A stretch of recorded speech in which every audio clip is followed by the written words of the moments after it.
Aloha all, welcome back to Let's Play Paper Mario for the N64. I'm Paper Mario Guy, and you may be wondering why we are all the way back in Shooting Star Summit area, and that's because we have to talk to Merlo, and I'm the famous Merlo of Shooting Star Summit. I collect star pieces. I have the biggest collection. Mister, you have any star pieces? If you do, I'll swap some cool badges for them. How about it? Let's swap. Most certainly. Now, the thing is, between Ralph and Merlo, that's where majority of the badges, or, well, not majority, but that's where a lot of your badges are actually going to be from. And as you can see, there are quite a few badges that we cannot get because, you know, they're quite expensive. But the one that we actually want is one of these two. Now, when I used to play this game, I always used to get Peekaboo, but I've since learned the error of my ways, and instead of spending 10 on Peekaboo, spend 10 on Zap Tap. And Zap Tap, and we're not going to swap anymore. Actually, you know what, just because I want to get it out of the way, we're going to get, you know, these two, because they're both one, and they're just annoying, and they sit there and they're like, just look at me. They're like, buy me! Buy me! Alright, so now we have, we actually just got 3 more badges, which is, pretty cool. So we're not going to trade anymore, but we're going to go right into our badge screen, and we're going to go to our active badges, and we're actually going to turn off, for now, we're going to turn off Close Call and FP Plus in favor of Zap Tap, and you'll kind of see, you know, exactly why I'm doing this in a little bit, but for now, I'm going to cut back to Dry Outposts, so I'll see you guys then. Alright, welcome back. We are going to start, actually, not in Dry Outpost. We're going to start 2 squares from the east in Dry Outpost. This is the 5th square from the left, you know, and there's going to be this guy standing by a tree, and he's just going to, you know, minding his own business, but we actually have a letter for him that we picked up, you know, when I think this was the 2nd letter that we picked up as we were, you know, finding Parakarry's letters, and, you know, we give him this letter, and, you know, you got it from Mustafa, and it's pretty cool, but that will just get you a star piece, and, you know, I figured we were going to be on that way anyway, so might as well. Now, this is, a pretty interesting thing, too. See these 3 trees? Jump in them, and we get another badge, and this is Runaway Pay, and Runaway Pay is a pretty cool badge, I'd say. Not the coolest badge in the world, but it has its purpose, and if you're someone who actually, you know, runs from battles a lot, it's actually quite useful for you, because it allows you to keep all the star points that you would have gotten from all the enemies that you had beaten up to that point. So, I think that's pretty cool. So we are making our way, and our pull stone is going nuts. But as you can see, when you go there, it's not so nuts. So then that means we have to go up, does it not? Indeed it does. And we get one of the coolest scenes in the game right here in a second. And I want you guys to just soak in the moment, because this is going to be awesome.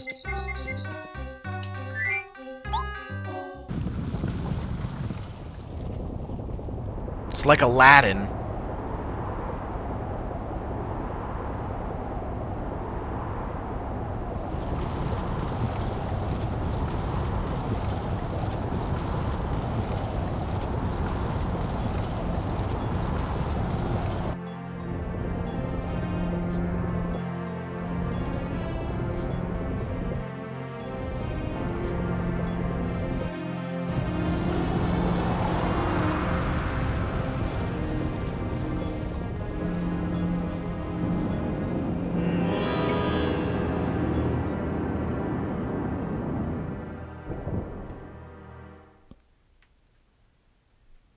Is that not epic? I mean, maybe it's not as epic as Aladdin with the, you know, the giant, like, lion thing, but, oh, that's just awesome. That's just, you know, you can't get much more awesome than that. So we're going to switch to Goombario, and we're going to make our way inside. Bleh, bleh. I'm the huge, scary two-hand Koopa, remorseless king of the desert. Who dare set foot in this, my palace of the sands? Speak and be known. Begone from this palace, now, or disaster will befall you. Some spooky and intimidating words from this just rude Tutan Koopa. But we're not going to let that get to us, and we're going to just keep on moving on. So now we got a new enemy that I want to show off, and like I said, my policy on dungeons is generally going to be that, you know, if there's an enemy, like a new enemy, or any enemy really, that's what I meant to say, that I'm going to show them off. And this is a Pokemummy.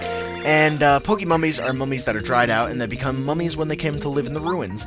And they have 4 HP and 2 attack, and they can poison you, which kind of sucks, and I don't like. But thankfully, poison actually doesn't wind up carrying over into, you know, other battles, and it's not like you're continuously poisoned until you take something that makes you not poisoned. So that's, you know, insanely useful, and I'm actually going to switch to Koopa for a little bit, even though I, you know, powered up Goombario. It's still something, you know, where I want to be able to attack with my, you know, guys, and right now I can't, so we're gonna keep out Koopa for a little bit, but eventually we're gonna switch back to Goombario. They're gonna be our 2, like, mainstays.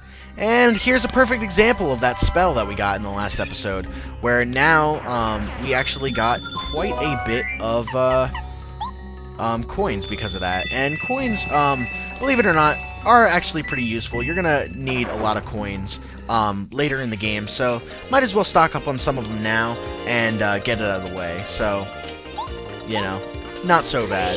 And then, after we defeat these 2 punk-ass Pokemummies, we'll actually be able to get a new badge, which is always nice.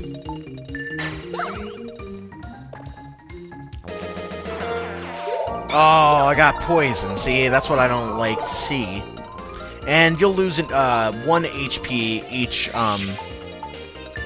time that you have a new turn. So the sooner that you could beat your enemies while you're poisoned, the better. And after 3 turns, it would have went away, but that's 3 HP that you know, no reason to lose if you don't have to. So you're gonna pick up these coins and get the Spike Shield badge. So now, if you are a big fan of, you know, jumping, if that's your, you know, forte in this game, that's a really useful badge for you to have, because it allows you to, you know, jump on these Pokemummies and, you know, spiked Goombas and any other enemy that has, you know, spike on it. So if jumping's your thing, if that's what you do, then make sure that you, you know, equip it. For me, it's not my cup of tea, so I'm gonna leave it alone for now, as we just continue to progress through this area. So these Pokemummies go down pretty easily, and we're getting close to another level up, so that's pretty awesome. And as far as the level up, you know, what we're going to do with the level up, believe it or not, I'm probably going to wind up going with BP again, mainly because, like I said, I just like spamming BP for a while, until, you know, I feel comfortable enough that I have enough badges and badge points to comfortably upgrade, you know, some of my other things. So that's generally what I think is going to be the case for this LP. So come over here and jump on this switch, and we're going to fill up the other room with sand, and that will allow us to reach that area that we couldn't reach before. And in there's going to be a few rooms like that in this particular dungeon or fortress, castle ruins, you know, whatever the particular title is. And some of them are actually going to have items in there, which is pretty cool. Fool, you've ignored my warning, haven't you? You fool! You will fall to my legions and become a mummy of the sands! So this guy is, not really as epic as I'm making him out to be, but that's besides the point. So now here's a section where we're actually going to switch to Goombario, because we're fighting a Buzzy Beetle. And Buzzy Beetles, you may, you know from Super Mario Bros. 3, those infinitely annoying enemies that, you know, just drop from the ceilings and, you know, never seem to want to die. And we can take them out pretty quickly. And the thing about, at this point, the thing about Goombario, actually, is that he's actually stronger than Mario is. He can actually deal out more damage than Mario himself. So that's one of the reasons why I would recommend having Goombario out, and he'll be especially useful for, you know, boss fights and mini-boss fights later on. Now we gotta switch to Parakarry. And one of the things that I have to compliment Paper Mario on doing that a lot of other games don't seem to do is, and one of the biggest, you know, series that seems to do this is, you know, you have abilities, and they kind of just throw those abilities to the side, and, you know, you don't really use them again, you know, like, for example, in Zelda, you have your dungeons where, you know, you'll get an item, and then you probably won't see any more of that item for, you know, a long time. Paper Mario uses an active amount of partners. There will be no time where you're going to be saying, man, I haven't used, you know, Bombette in a while, or man, I haven't used Parakarry in a while. They're really good about that, and the one person that you might be able to say that is with is Cooper, and even then he winds up getting some time in the spotlight again. So this is where we just came from, so we're not going to go through there. And we're going to continue. Oh, and I got an unintentional first strike against the Pokey, so that's pretty cool. Or, this isn't a Pokey, though. I don't know how I would have done that. Anyway, these Buzzy Beetles are nothing. I believe they have 4 HP, just like Poke Mummies. So that's basically the standard for, you know, this point in the game. And depending on what, you know, partner you actually have powered up, your partner will have a standard attack that should be able to take out, you know, the standard HP. So I don't know if it was an intentional thing. I'm sure it was, but I really enjoy the way that they go about, you know, doing these things. And we come over here and we're trying to get this, but we can't. You know, we just can't because there's a big gray block in our way. And our hammer just isn't strong enough. But luckily we have a Ruins Key, and we can get through to a new area. And that's fantastic. And we actually have a bit of a puzzle. Look at that. A puzzle. How swell. Now, I'm going to switch to Cooper because we're going to walk over here and we're going to hit this box. And this box is going to expose these Poke Mummies and also close that door. And like I said, Cooper's just about the best option you have to taking out these guys, so I keep that in mind. And honestly, just because I want to see how Refund does. Alright, you just wind up getting the full, you know, or you can wind up getting 1 back. But, you know, I mainly did that because I can't really do anything else, and I kind of want to just get rid of that out of my inventory. So there is a method to my madness. So now we're gonna, you know, finish off this Pokey, and we're actually, oh my god, we're going to do so much damage to this Pokey. He has no idea what's about to hit him. And after this, we'll get another level up, which is awesome. So 5 damage. See, and that's one of those perfect examples of where, you know, the spell is pretty damn useful. So we're gonna put some BP on here. And now that we have, you know, oh, well, we actually, yeah, now that we have some extra, you know, spaces, we can actually put back on some of the, you know, badges that we didn't have. So I'm going to actually just put on FP Plus for now, and that will bring us back up to 10 FP, which is useful. And we are approaching, you know, I'll fight these enemies and then I'll end the episode, because we're approaching, I think, about 14 minutes. So I want to make sure that, you know, we don't go too far over what I want. Now, here is a dilemma with the Swooper. You know, this Swooper guy thinks he's so cool because he's, you know, he's sitting up there and we can't attack him.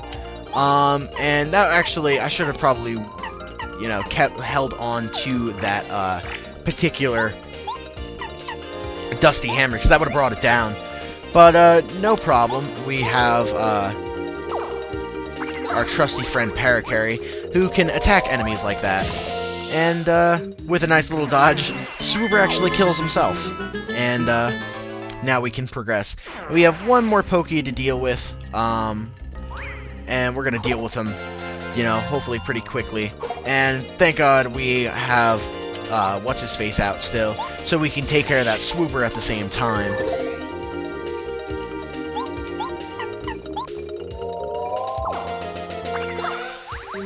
Oh. But, as you can see, like, this is one of those things where it's just like, I probably could have gotten dominated that last round, had I not had damage dodge on.